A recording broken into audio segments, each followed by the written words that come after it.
আমি বাইরে যেতে প্রস্তুত, সে এখানে আসতে প্রস্তুত, আমি ইংরেজি শিখতে প্রস্তুত, আমি লেখাটা শুরু করতে প্রস্তুত।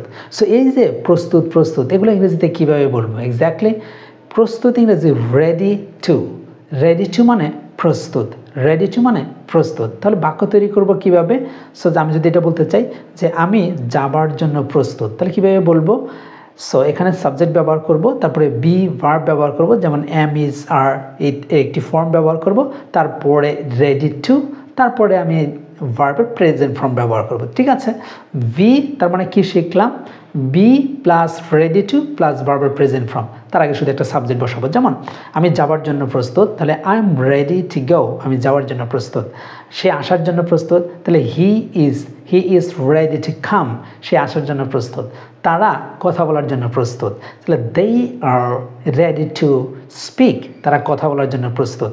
আমি বাইরে যাওয়ার জন্য প্রস্তুত, I am ready to go outside, আমি বাইরে যাওয়াতে প্রস্তুত। ডিয়ার লিসেনার, সো আপনারা কোথায় যেতে প্রস্তুত সেটা কমেন্ট সেকশনে জানিয়ে দেবেন। আল্লাহ হাফেজ।